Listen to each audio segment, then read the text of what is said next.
All right. Welcome to Design and Dialogue, everybody. Today we have the incredible pleasure and honor of being joined by Samuel Ross, artist, designer, fashion maker, cultural commentator, activist, and philosopher, I want to say. Samuel, welcome to the show.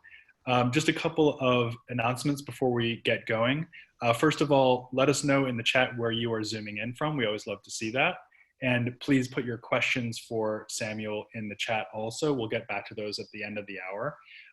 Also, just to let you know, we have muted all participants just for quality control, audio quality control. So I know you're really going to enjoy this conversation. Samuel, it's, as I said, a great pleasure to be in touch with you today. You are, of course, calling in from London. Is that right?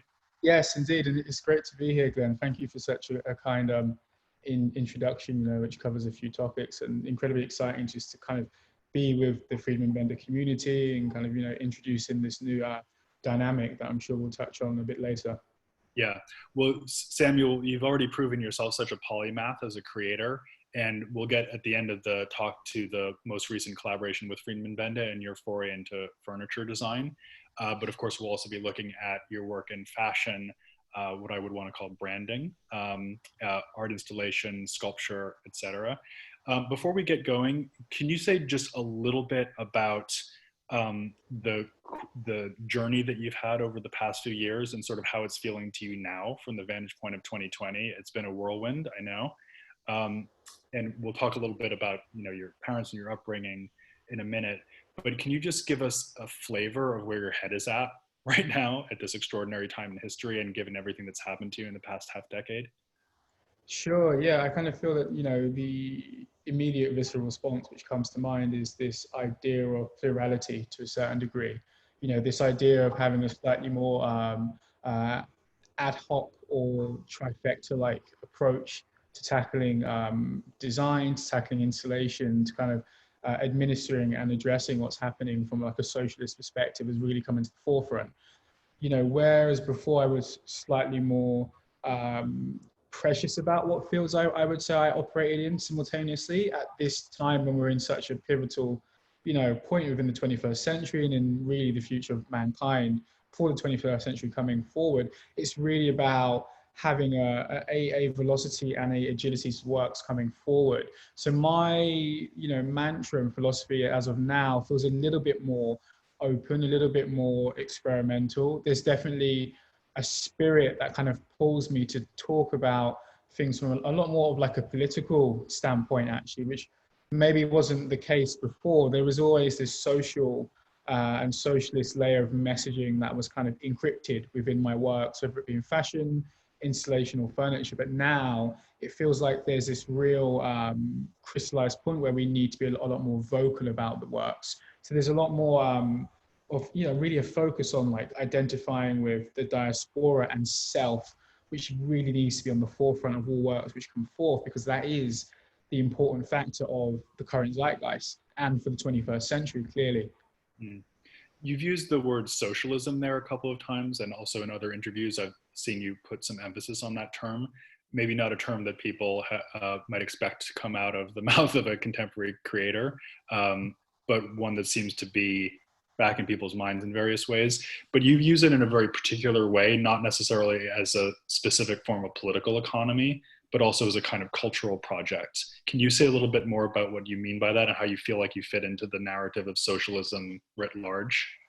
Yeah, for sure. I mean, if I think about political systems that we kind of need in the immediate and what we need in like the mid to long term, definitely my stance is much more of like a neoliberal capitalist with Marxist leanings. But in terms of philosophy, I'm definitely close to the notion of socialism in theory. I don't think that, socialism is a political system to a certain degree. I believe it's a value system which should be attributed to political systems, which is why I kind of use it in tandem when I'm talking about, capitalism, when I'm talking about resources and expansion of ideologies. It's more so, a layer of morality that needs to be assumed by default for just really to kind of move the conversation forward. And, this notion of socialism from like a spiritual perspective really touches on having a lot more of a circular understanding of how process works in the system of capitalism. For example, if we were to talk about sustainable materials or processes for a second, for me, it wouldn't be, quote unquote, sustainable or egalitarian to not consider, individuals at the top and bottom end of that process to kind of reinstituting what sustainability is. For example, if we were to kind of look at dye houses in Guangzhou in China, and new sanctions coming in to remove certain, uses and additives of dyes in these local dye houses, if that means that the people who live around that, geography in which these dye houses operate, primarily working class people, are then stripped of their jobs and their affordance, that to me is not an egalitarian process. And this is where the notion of socialism comes in theory. Socialism means having a more democratic approach and making sure that each aspect and layer of society is being accounted for, or at least acknowledged to a certain degree. Mm-hmm. You talked a lot about the word precision also. You mentioned agility a moment ago, and also precision. And I'm very taken with your phrase that socialism should be construed as a value system applied to political systems. It's a really brilliant way of putting it. Last question before we get into images. Can you say a little bit more about the term precision, which to me does seem like a hallmark of your work? But what does that term mean to you, and how does it open up a kind of methodological headspace for you to think about it? I think it's really underpinned by, my early studies, to be fair, in graphic design and product design, and kind of going through that route. It was always about, dictating decisions really being informed by servitude or by the end user, or by needing to convey some layer of messaging or function or purpose. And I think that all of that has kind of now compressed into this notion of what precision means to myself. It's almost a sense of really purpose or intention with what is being put forth into the ether, or into, a creative or artistic context. So a lot of that really is where I kind of determine myself as a designer who often practices as an artist, versus an artist who is more so led by emotion and kind of reflecting what's happening. For me, 80% of my work needs to be rooted in functionality and in cohesion and in servitude. And that's why precision is just such like a key moniker to myself and the works. They all need to have some form of function, regardless if it's a atypical, eschewed, abstracted sofa or whatnot. It still needs to operate as to certain degree as a piece of function, or functional furniture or whatnot. And that runs throughout the usage of the word and where I apply it. Okay. So I want to return to a couple of other key terms that you use there, including servitude, which I hope will come up in a few minutes. But speaking of being grounded and rooted, we thought it might be interesting to take a trip in the Wayback Machine here and talk a little bit about where you came from, and specifically starting the story with your parents, both of whom were artists in their own right. So would you like to tell us a little bit about your upbringing and their influence on your life? Sure. So as you can see, I was raised by two painters. My father, he studied at Central St. Martin's. He was part of the, Christian Marxist movement in the late 80s and early 90s in Brixton, which was happening alongside a load of civil rights movements and spiritual awakenings within that period. He actually decided to leave the fine arts and kind of move into philosophy as a whole, but he was quite prominent for about a good 4 to 5 years in terms of installation, photography. He ended up specializing in stained glass. So a lot of my childhood memories are, well, not even teenage years as well, are kind of visiting all of these industrial different manufacturers and practitioners, and, firing up kilns with him, and having this really early, association with process and art and fabrication was really embedded in my childhood. Early memories of making pinhole cameras with my father, come right to the front of my mind. I was pulled out of school for 3.5 years between the age of, well, almost 4, between the ages 7 to 11, and my parents homeschooled me.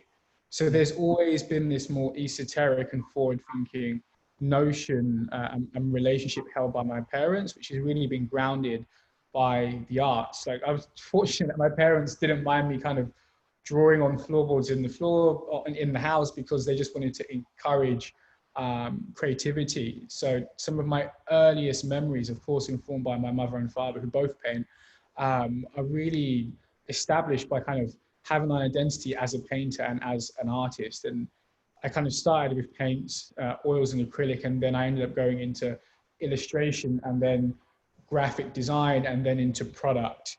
But I'm actually finding myself moving far more closer towards the fine arts and you know, and sculpture and installation again, which is really, it feels like a real innate calling to a certain degree based on the household that I'm from.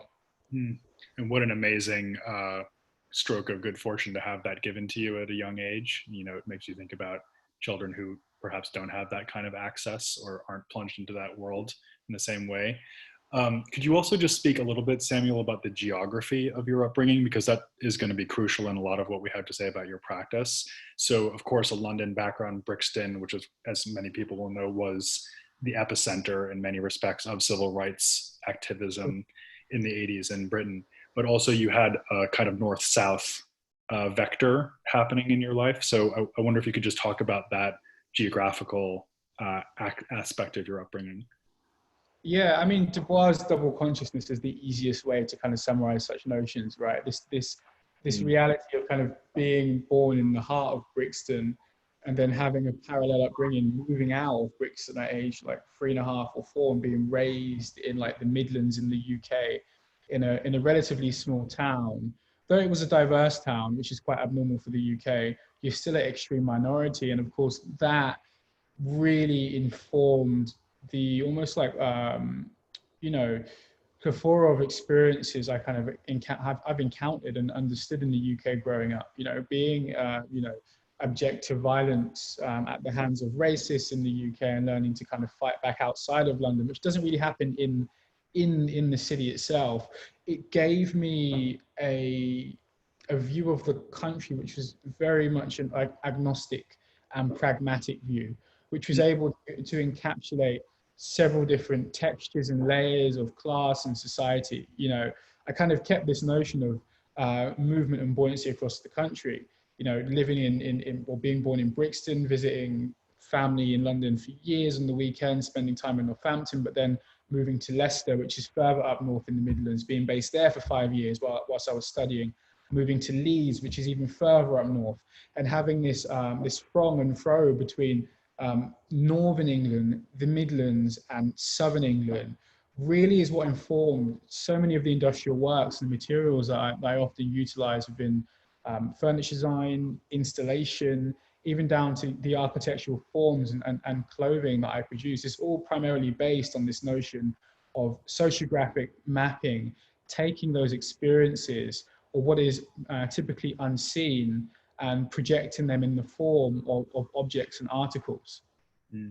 Now, I've now brought us, this is heading fast forward in a serious way because there's a long chapter there about your first training in design, your skill in graphics, your very widely discussed association with Virgil Abloh, who was a kind of mentor for you.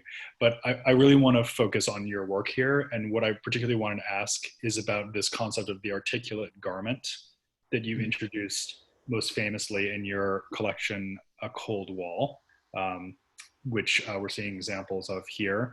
So this clearly reflects some of those issues of pragmatism, a kind of intense realism of your upbringing. But can you say a little bit about how you then transformed that into a language of high fashion? And I'll just show a few images of that as you speak. Sure. So there's this notion that really informed the Cold War before I kind of started cutting and making clothes and sketching and designing.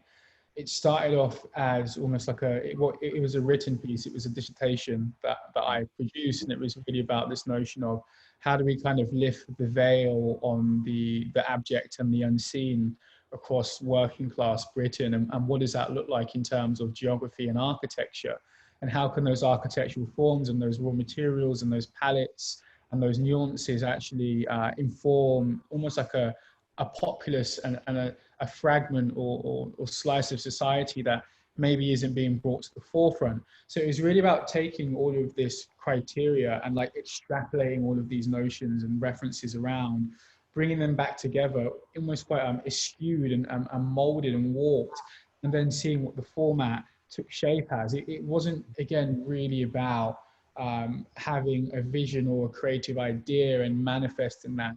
It was more so a documentation and study of a immediate reality and bringing that collateral together. And that's where, the hues, the shapes, the forms, like the tropes to brutalism, the reality of, for the first 2 years we were using raw building materials to craft clothes before we were using fabrics, which was completely intentional, because again, it was more so this social study and this piece of articulation of the UK and actually of capitalist society, because the same tropes are paralleled everywhere, right, in regards to blue collar and the working class. It was really about taking all of that information and presenting it in a format which captured and could travel across the zeitgeist and receive macro exposure, which of course is fashion. It's about extracting the unseen and thrusting that into pop culture, really. And there felt like there was a missing intellectualism to a certain degree about what was really happening. And it's not a opinion or voice or stance that could ever be articulated from outside of the sandbox. You had to be in the sandbox to kind of break through the fourth wall and mediate between different class systems, mediate between what was happening in these areas, but also know how to communicate with the upper middle and middle class and the fine arts and the industrial practices. And by design of my parents, wonderful upbringing and effort put into myself, I had the tools to mediate both worlds. I had the degree, I knew how to articulate myself, but I also knew what people felt and what they were exposed to in these invisible areas. And it was about bringing the two of those notions together. Mm-hmm. And I just advanced to this image of one of your catwalk installations, which are extremely visceral, and I would even use the word confrontational, perhaps. So, for example, on occasion, you would actually lower the temperature of the room where people were sitting. So when they walked in, there would be that kind of frigid, embodied experience. So there, it seems to me like you're doing two complementary things, one of which is that mediatized projection you were just talking about, breaking the fourth wall out into the mass culture, but also giving people, again, that sense of an intense realism and what it is like to be embodied as a marginalized person in some respect. And I wonder if you could talk about this tool in your toolbox, the idea of the catwalk, as something that you've appropriated and manipulated. Totally. I think the catwalk is a really interesting proposition that fashion a lot. It's this notion of, well, there's two tandems to it, right? It operates on a parallel cycle to a certain degree. On one side, you've got this amazing opportunity to kind of just show new product and kind of update media, influence trends, influence how people of all generations are kind of dressing, and introduce color theory into wider society. All these notions are really, really quite exciting, but lean to a much more commercialized viewpoint. And you've got this other side where you get this speakerphone once every 6 months, which allows you to really penetrate into wider society and really communicate some piercing truths, or put forth, pseudo facts as well. And I was really quite intrigued by this notion of having the speakerphone, but actually building a universe and world around the speakerphone, bringing into play, installation art, sensory deprivation, temperature, taking away sound, bringing in wind tunnels to kind of build this much more of a euphoric experience associated with installation versus just a point of messaging, which is often done in the runway. And the beauty of the runway is that you hold people's attention for about 12 minutes. So in fact, people are almost, to a certain degree, captivated, but also held hostage, which means you have this opportunity to deliver so many intense ideas without ever having to utter a word. And that itself is a really interesting context to communicate with people in. And it was never enough for me just to put some nice clothes down a runway. It was always about conveying more. There have been some other shows which I've done which maybe push people a bit too far. For example, the first SS19 show, with the breakout show that we're looking at now, towards the end, there was this large cube structure which was broken down by these figures clad in grey tunics. And out of the structure, there's almost like a pool of blood. And a naked body comes from the pool of blood, clambers out and pushes the structure physically out the door. with this water splaying into the crowd.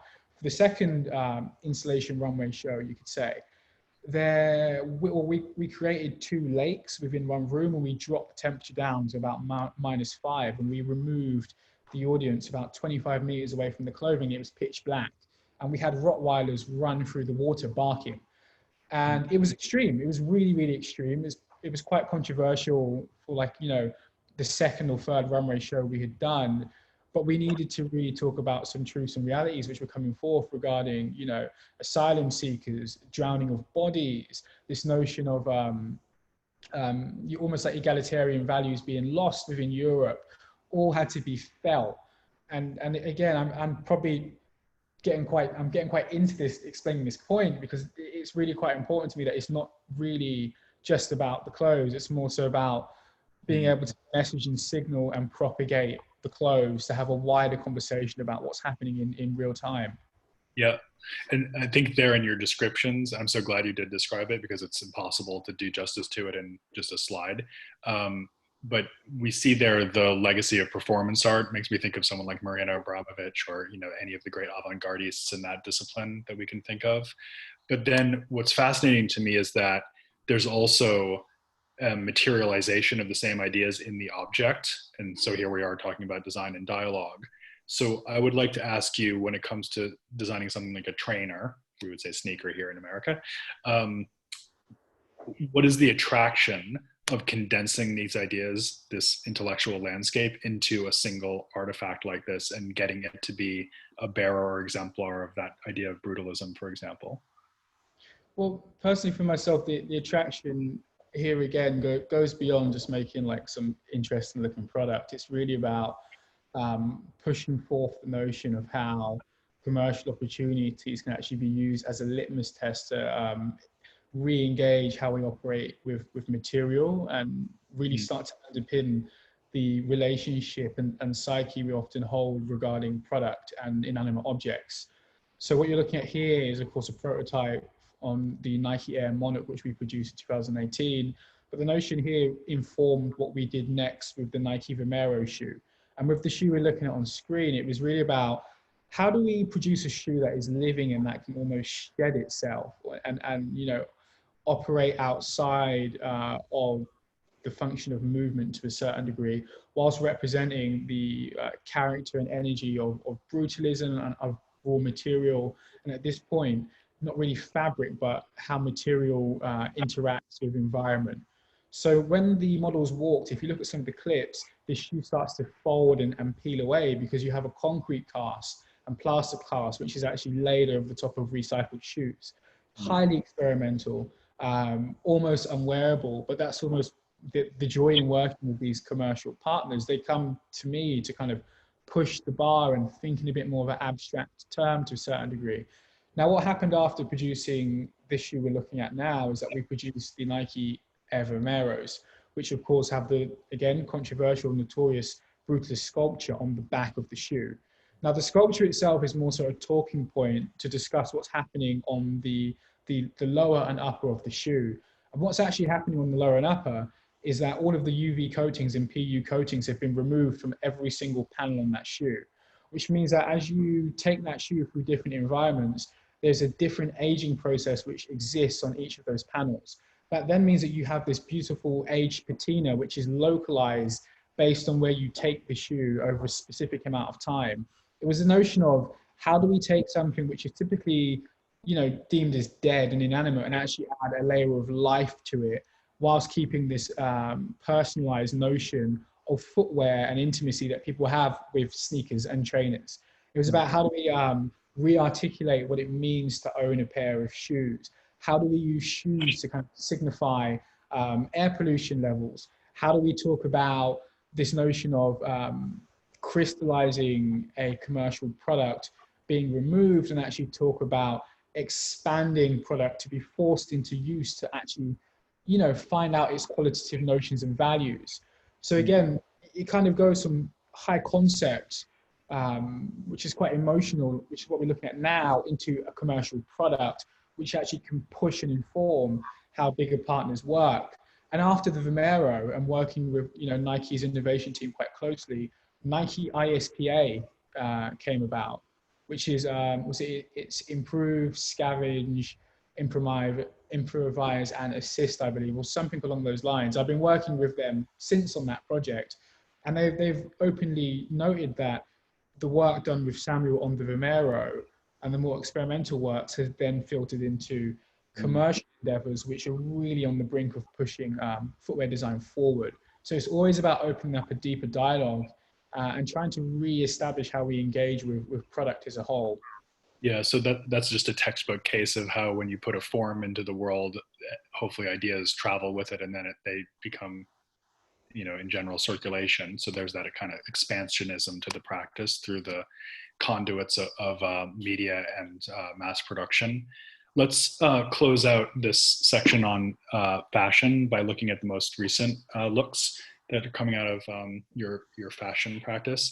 To me, it seems like there is maybe an element of refinement that's entered the dialogue here. And I wonder if you could talk about the evolutionary stage that you're at now in making these articulate garments. Sure. I'd probably start with the earlier works we looked at represent the founding of the philosophy of a Cold War to a certain degree. At that point, I would have said up until 2018, a Cold War was still, to a certain degree, an artistic practice. It was almost like a think piece of mine. Mm. Now, what that was allowed us to do is A, build like a really viable business with my partners, and B, actually build in this like visual language and these laws and rules and proportions of design, which could then be scaled and applied to the medium of luxury fashion in a very, very proficient manner. So it's really about ensuring that what started as almost raw minutiae, reflecting the working class, is not specifically restrained by its potency to a certain degree. And second objective of a Cold War as it matured really became to articulate the ideas in the highest caliber possible in the format and field of luxury fashion. What started out as, making garments in streetwear has now moved into more of like a much more house modus operandi.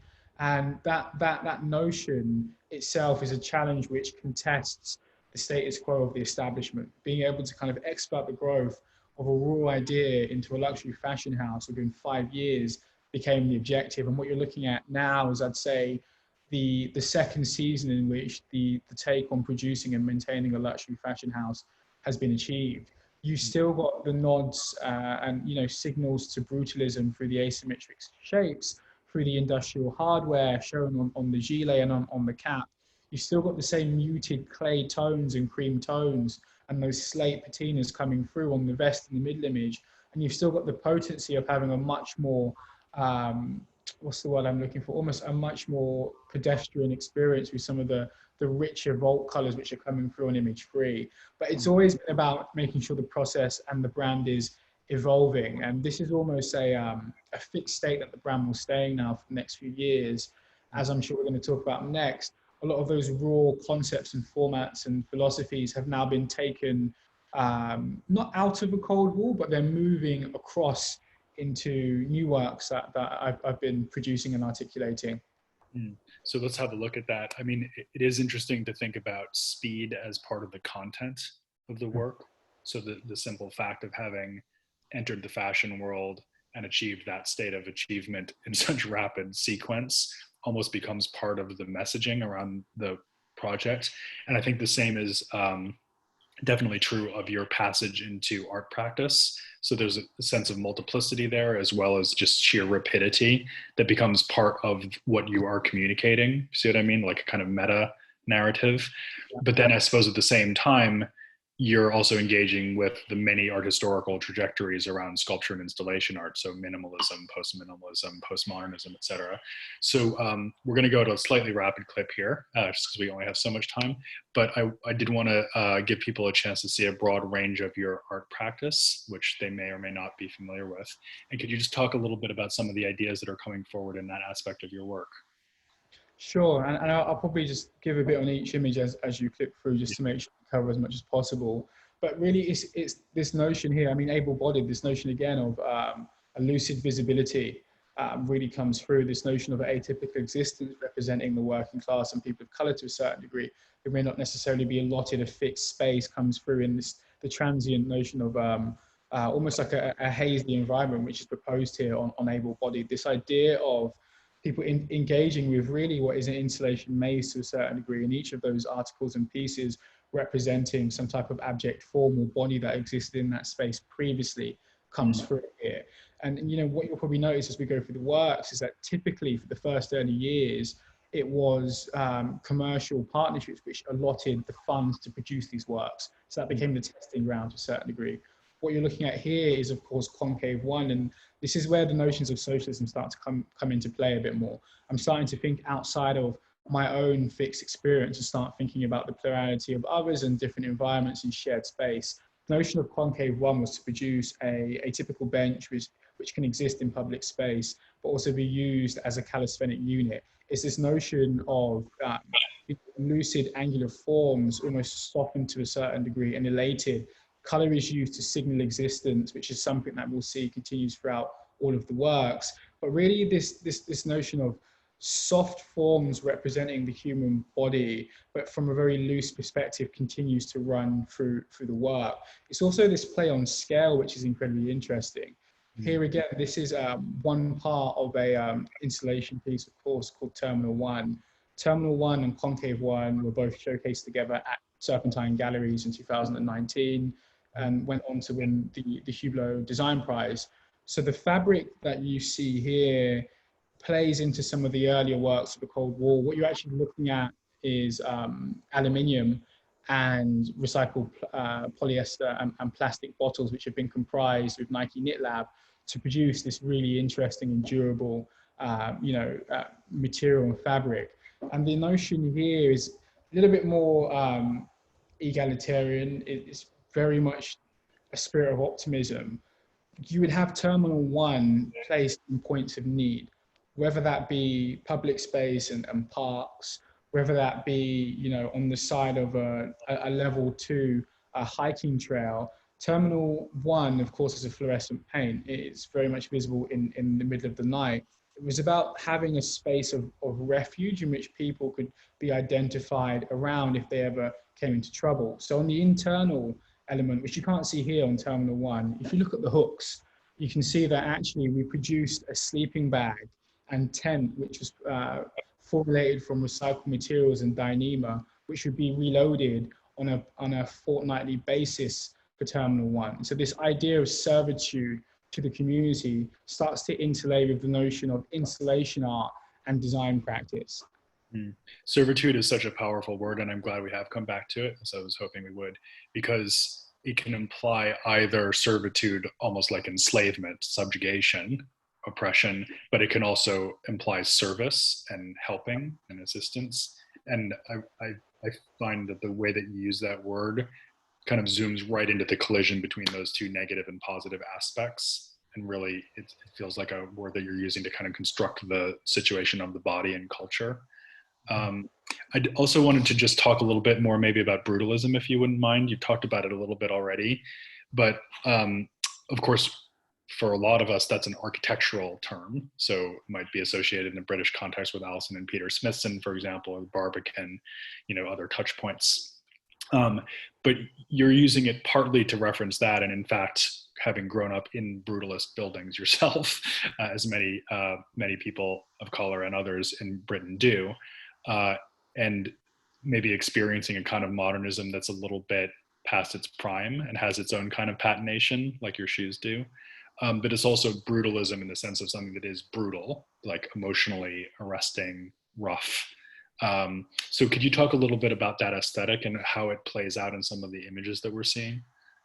Sure. Well, it's interesting because what initially for myself started out as an admiration of an aesthetic and, raw material kind of put through a corroboration of, you could say, funds delegated in a very efficient way by local government to produce, council, estate buildings, the projects, whatever you want to call it, right? Those notions of the 20th century really initially to me represented a sense of, an egalitarian utopia, but in practice and in reality, the texture and the feeling and the angularity of the materials really represented the legacy of failure that brutalism had to a certain degree in terms of it being so heavily connected to a socialist movement.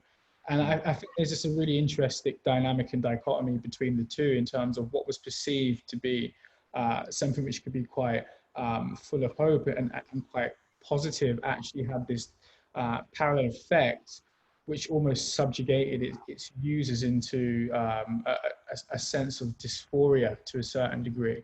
And I think it's impossible, as you rightly know, Glenn, to kind of look at brutalism without looking at all of the political movements of the mid 20th century which surrounded it. You know, we're talking about Mussolini's fascism being really at the mid to end points of brutalism.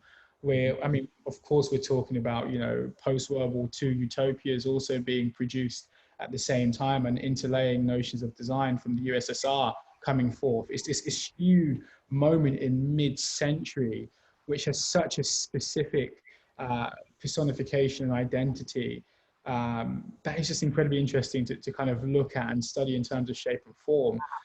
It's also worth noting that regarding, you know, again, if we think about communist architecture, which of course established a lot of the formats that we look at brutalism from, brutalist architecture was really one of the only windows of expression and freedom which was allowed to architecture and permitted at that time. And I find this really interesting buoyancy between the architect's sense of freedom and then, you know, the individual's sense of almost like objectivity and commodification happening in tandem between the two, and then political sciences and governments and systems being the mediator of that. And this is why I always return back to brutalism, because it conveys all of this through its visual language and proportion. But there are so many, you know, political systems and moments I'm also referencing when brutalism comes into the forefront. But to didact from that, it's a very good medium to convey a sense of dysphoria to a certain degree in terms of just the atypical nature of it, the asymmetry, the coarseness of the materials. All of that, again, does the speaking for you. So in a project like this one, Volume of Gratitude from last year, to me, this reads as engaging some of those ideas and the monumentality of it, the blockiness of it, but also perhaps alluding to something of an ancient ruin. And then this, as signaled by the title, this kind of contrasting gesture of welcome, and a sense that this is a space that one is meant to inhabit, that you're offering. Can you talk a little bit about this as a construction of space, construction of psychological space? Sure. I think it's really interesting to kind of track, you know, the works from 17, 18 up to 19, and what you're seeing across the board is a softening of my spirit to a certain degree, softening of my viewpoint and philosophies in terms of the materials that are coming forth, the use of color coming into play. Asymmetry is still existing, but there are softer edges here. This idea of creating works of engagement versus works that project, you know, engagements I've had with architecture and environment really starts to come into play. And this is almost quite a turning point, because it's very clear here that I still want to start engaging with scale and reflecting in some immediate ways some of the references and nuances I might be known for and that others are known for, and that they can pick up on. But at the same time, I'm starting to engage in what is a post-brutalist, you know, notion of space and the installation really look like. And I think this is a really turning point where you see me pivoting almost back, well, almost what we've seen on some of the 2019 works, where these lucid, more esoteric, atypical shapes start to come forth. It's almost going from, you know, asymmetry and that coarseness to a more atypical nature, and this is a transit point. So just to sort of close that out, then we have this public artwork, I guess I could call it, public installation Compression, which to me seems like it partakes in some of that same language. Totally, yeah. These two were produced in tandem with a close friend and collaborator of mine, Joe Burns. So we worked on these in length together. And what you're seeing here is almost, again, it's almost the negative space to a certain degree, which stands out here. But this notion of softer, voluminous shapes and forms almost being elated and lifted to a certain degree is quite interesting here.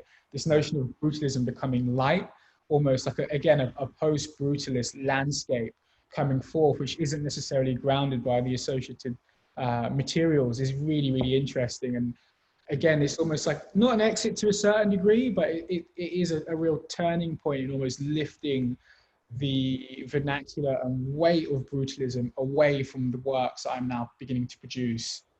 Yeah, From a community. It's not even just about me, it's also about the community. And this notion of having, this is produced in and developed in Hackney, where it was installed, having a community kind of run beneath is just a very positive and like very impactful and powerful image to see, like a weight almost be lifted away from a populace or people. Yeah, I was going to say it's like a utopian gesture applied to a quasi-failed utopia. It's quite complicated, but also producing an absolutely powerful form. And this, I think, is maybe your most recent installation work. Is that right? Yeah, this is one of the most recent large scales, and the notion of it being untitled was simply because the collection that it accompanied for AW20 was also untitled, and it was solely to be an immediate reflection of one's commuting journey in society. It was about looking at how you could almost say how material could still carry this transient feeling and notion of passing through time across different geographies and locations and metropolitans across the world without it being specific or subjugated to a really precise experience, which is why it's untitled, which is why this rich and hazy office green is kind of inhabited here, which is why the bench shapes are so angular and rigid and quite monolithic. The whole purpose here was to create something which was incredibly pertinent, relatable, understandable, digestive, but also something which had no identity to a certain degree. And this is what hosted and housed the AW20 collection, which was, of course, a reflection of modernity to a certain degree. You're almost having a far more synthetic engagement with this location and with this style of geometric architecture which is being proposed here. It's completely impersonal. And I found that to just be quite an interesting reflection of how we potentially kind of engage and interact with one another across digital space in like a metaphysical sense. If we did kind of build a physical location to the metaphysical space we inhabit on digitals and how we engage, what would it look like? Because all the formats of engagement are quite similar for the most part. And again, there's a lot of wide ideas here, but it was about really drilling it down into a granular form, even down to the material you have here. It's a polyester, I think it's like a 4 mil green mesh tarp that we've wrapped the RSJs and the scaffold in, which is really, really democratic. And it, again, was really about just creating something quite linear and quite invisible in its nature. Yeah, very resonant with the tenor of the year too. Somehow it makes me think of the emergency centers set up for COVID care, that kind of thing as well. So it's something kind of addressing the fragility of institutions. Yeah, totally. And another point here was this almost a sterile approach here, like the distillation of feeling and emotion was informed by the notion of a hard reset for a Cold War. Again, this is the turning point of it, going from an art conceptual practice into a luxury fashion brand, and almost imploding the maximalist effect in terms of material, shape, and form, and then presenting something which is an inversion of that. Really was quite an important part here to kind of pull information away versus propose new information. Let me just show a quick sequence, Samuel, of other images, because we're running short on time now, so I want to get to the most recent design work. But this sort of reprises some of the things you've been talking about, the various pivots and transformations in the practice, but sort of thinking about sculpture and object scale, some of the brutalist tones that we've been talking about as well. But particularly, I wanted to ask you to talk about this series of concrete objects, which to me, I don't know, they seem like quintessential statements of your sculptural persona. And I would love to hear you talk about them a little bit. Sure. So concrete objects really was this practice in having a maker's hand to a certain degree, like the amount of casting and compositions we put forth in regards to resin and concrete were really about finding a way to didact all of the large scale works that I was producing and bring them into a much more functional form in terms of homeware, in terms of furniture, in terms of objects and articles which can be attained by individuals who kind of understand the messaging that we're proposing here. And it was a real study and learning curve, and actually just playing with scale to a certain degree, and incredibly important to inform the furniture works that have come about. That's probably the shortest and most compressed way I can summarize concrete objects. That was an absolutely genius segue, Samuel, because now we're going to talk about the furniture. So this is another, recent development of one of many, and has resulted through the process of these ideational drawings in objects like this one. So here you're obviously, straying into some pretty well-populated territory, chair design. and I wonder about your thoughts as you've approached that typology. What was it that attracted you to it, and what are you expressing in these pieces that people are now seeing? Well, it's interesting. What really appealed to me regarding chair design and furniture was this through line that I engaged with at the start of my career, this notion of, product design, visual communication, and servitude coming back again. And I don't think you can get any more kind of functional and have a level of critique applied to an article such as a chair. And I found that really interesting, kind of have this object which could convey and signal so much from like a cultural perspective, but also have this object which needs to fundamentally function perfectly. And there is a level of engineering excellence which is expected here. And the chair seems to be this perfect mediation of the two.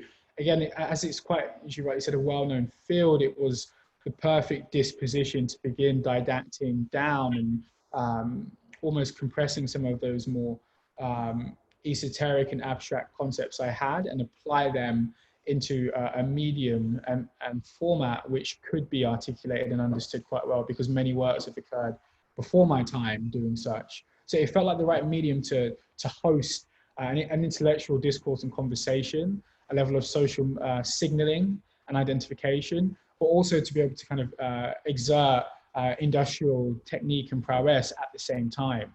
Can I ask you about this particular design, trauma chair, which to me is, I'm just going to express a personal opinion here, that it's the kind of masterpiece of the group so far. And I realize that it has some specific cues, for example, to African seating, this idea of an elongated high back, maybe folding chair, certain kind of improvisatory or transient quality to it. And then the selection of materials is extremely important as well. So this is a kind of dissertation of an object in its own right, but can you sort of quickly break it down for us? What's in it? Sure. So trauma chair is, as you rightly said, the heralding piece of the series entitled called Signal One. Signal One is produced of 4 different pieces of furniture, and each of those pieces track across a 300 time period, which mimics the transatlantic slave movement.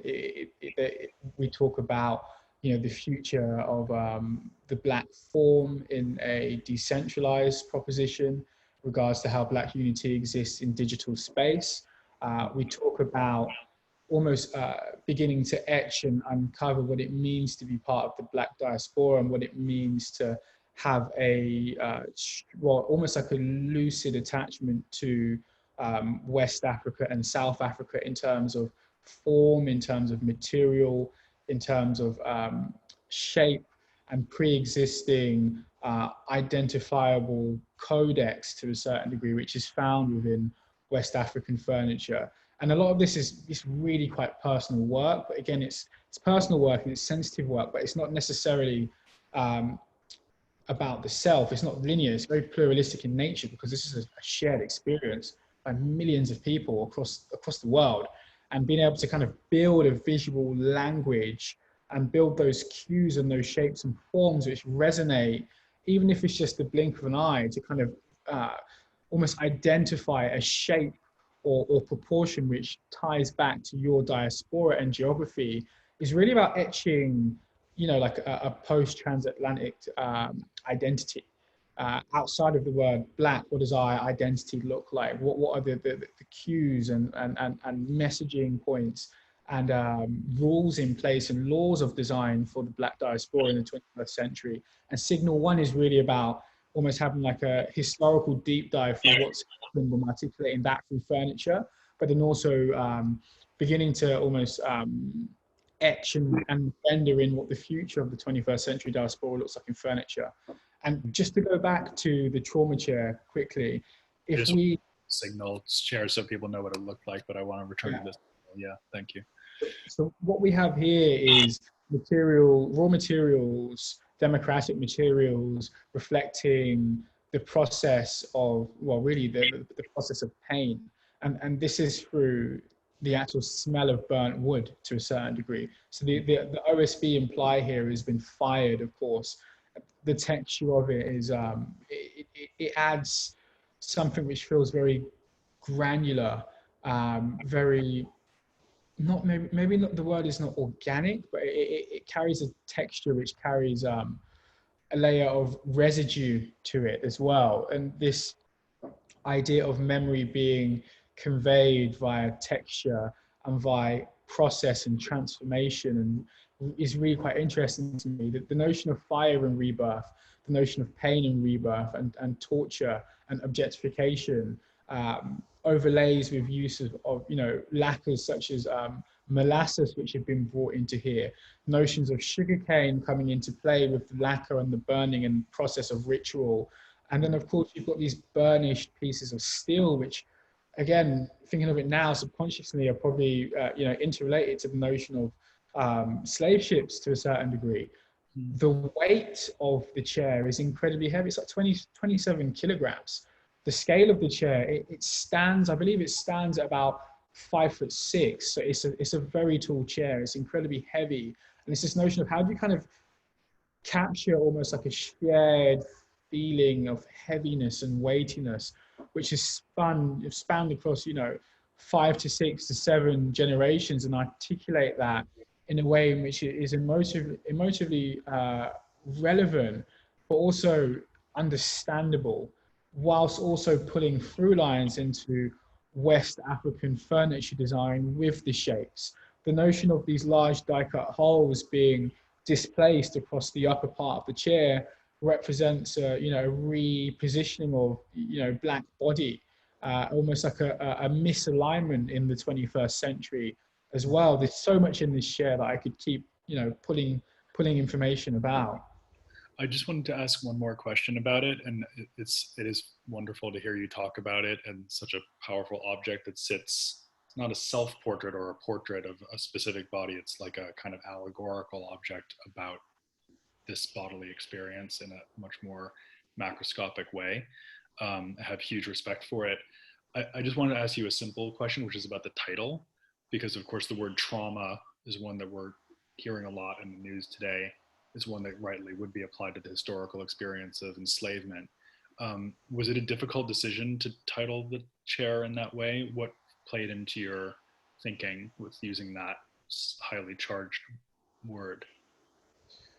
Well, I think a large part of the titling here is to almost remove a layer of inexclusivity to the works being produced, and ensuring that the language is really accessible, but is fundamentally driven by emotion, I'd say. And that's almost where there's this interesting segue, which I haven't necessarily been at before, which is clearly a point of, artistic communication and design kind of coming together. And even, again, the notion of trauma and chair just meshing and interlaying together is just a very interesting proposition, and almost represents a really interesting and pertinent talking point of how furniture and objects can probably carry and convey a lot more emotion than we've allotted to them previously.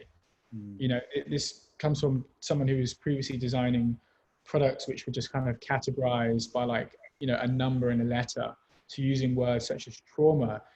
Again, it feels very honest, and what's happened across the civil rights movement we've had in the last quarter, for me, there's been like a really steep learning curve and honesty in terms of understanding how to communicate emotions, and that differs from understanding how to communicate ideas and concepts. And this is an emotion we're looking at versus a concept or an idea.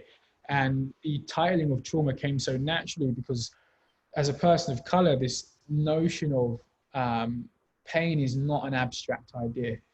It's such a experienced reality for us globally that there is no second thought to a certain degree. It's almost like a heartstring pulls you and you kind of know what you see and identify here. And as much as there are more abstract notions of how the eyelets on the top of the chair represent being displaced, there are other realities looking at, when the, a leather whip is cracked on the back of a person of color, where those bruise marks land.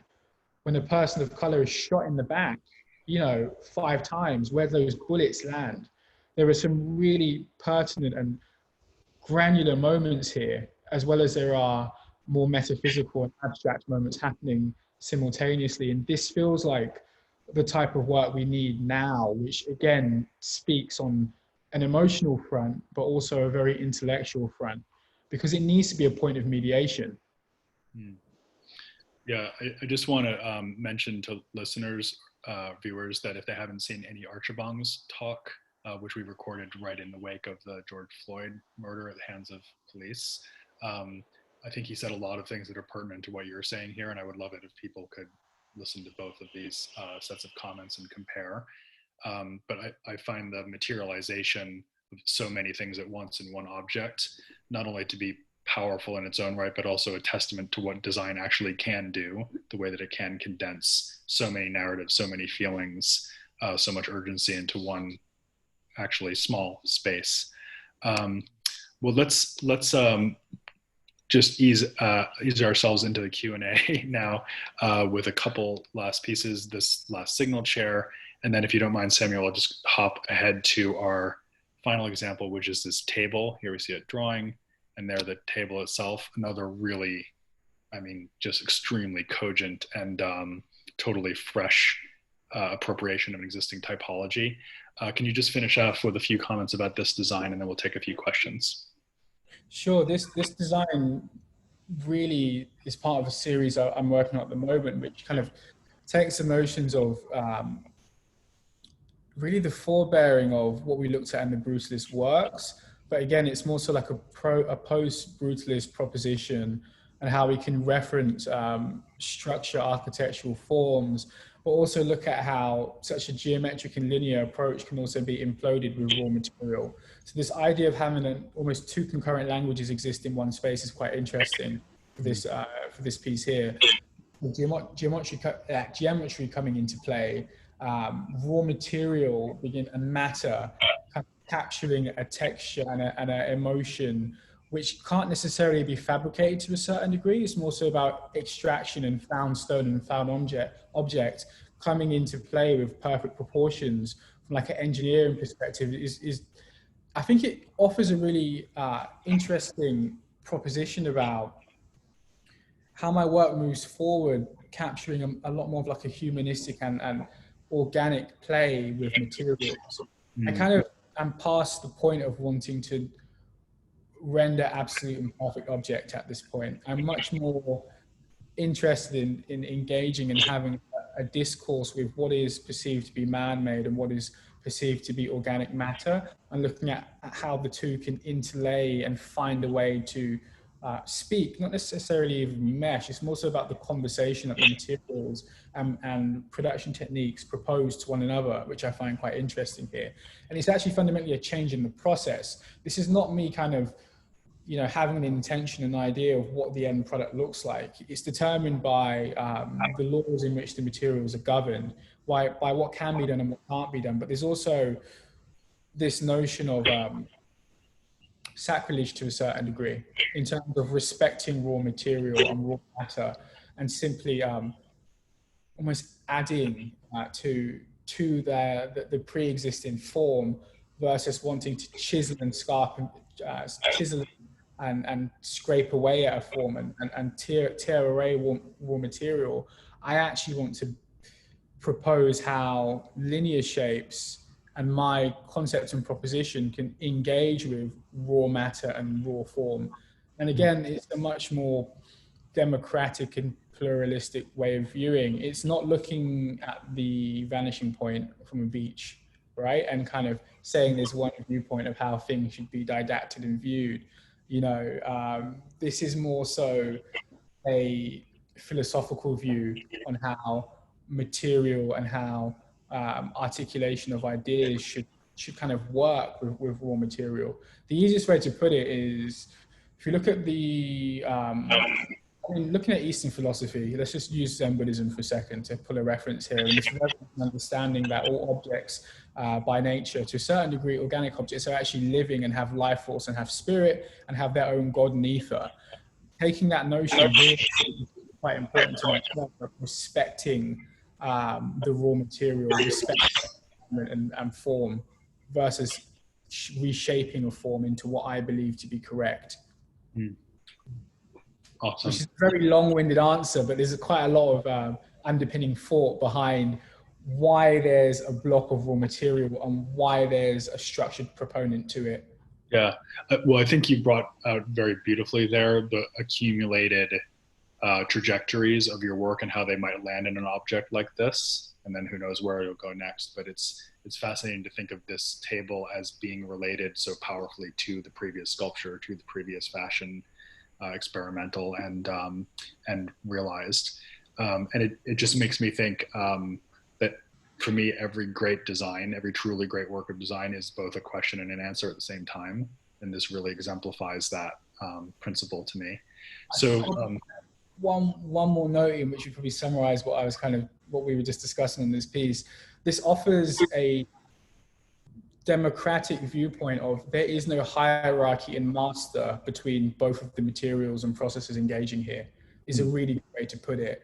There is no piece of marble which needs to be forced into like a Western or Eastern or African perspective here. It's more so a mutual democratic respect for the man-made material and the raw forms coming together. One does not govern the other. Yeah, so that brings us, I guess, full circle all the way back to the beginning of the conversation, the idea of socialism as a value system that you apply to activities, and even in the form of one object, we can see that condensed and applied. Well, let's take a few questions. That's okay, Samuel? Sure, yeah. And first, I'd like to ask if Ola Akinlade would like to ask a question. I see you there. Would you like to ask directly? Just need to unmute you.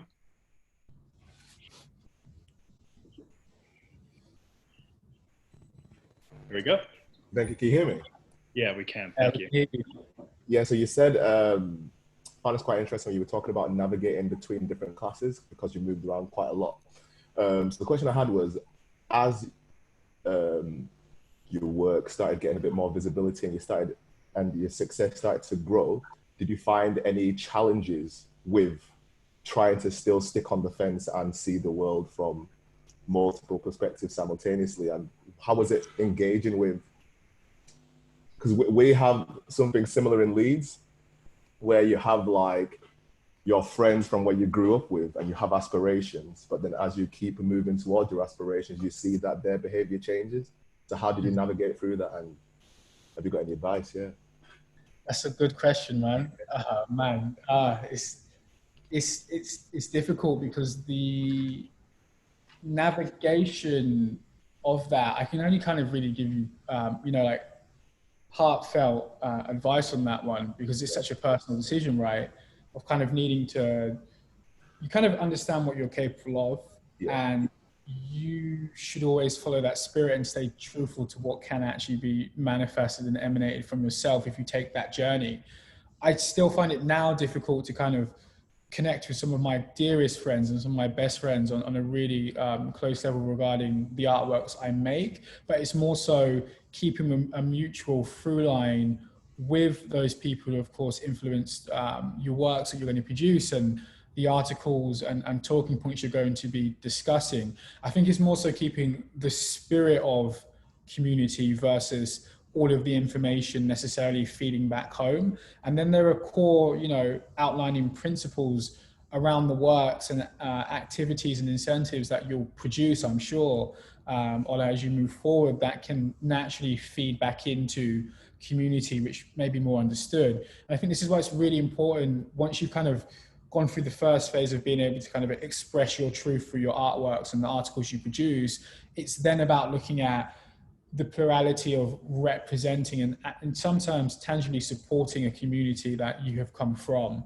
which is why always throw this word socialism out from like a philosophical perspective, because although not all of the articulation and discourse or vernacular may be understood, the results and fruits it can be understood and can be, circular to a certain degree. So it's about filtering back the almost like the activities that follow the executions. Have a question here. Thank you very much for that question. Have a question here from my colleague Stephen Burks, co-host on the program. He asks, after raw brutalist council estate inspiration, why does the aspiration of luxury still persist in your work?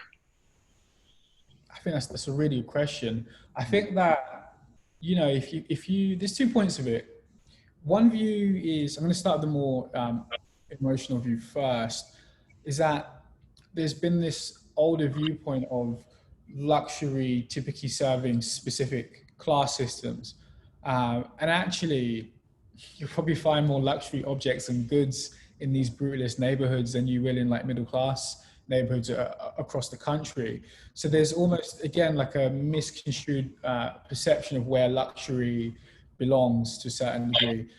Engaging in a conversation where I'm not necessarily challenging where luxury belongs, but challenging how dynamic luxury can be is I feel like it's a really important evolutionary conversation to be having, especially as we are in such like a globalized environment now. Luxury needs to have different cadences come forth from it.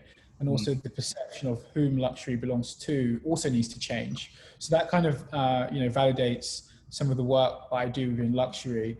And the second point, again, would just go right down to metrics. If you look at, merchandising of luxury product, all of the houses and groups spend money on footwear and small leather accessories. Now, those are entry-level price points that typically end up in working class neighborhoods. So if you look at it from the philosophical standpoint of extending what luxury means, there's a lot of viability there. And then on the other side, in terms of the goods which are actually purchased across the board in luxury, they often only work at like a very entry-level price point in the first place. So there is no perceived exclusion based on class to a certain degree. Thank you. That was part merchandiser, part artist. Yeah. That's a topic that we could easily spend another hour on, but it does a super helpful indication of some sort of starting points into the theme. We also have a question from Daniel. Sorry, let's get his last name. Daniel Akang. Daniel, are you with us? Would you like to ask a question?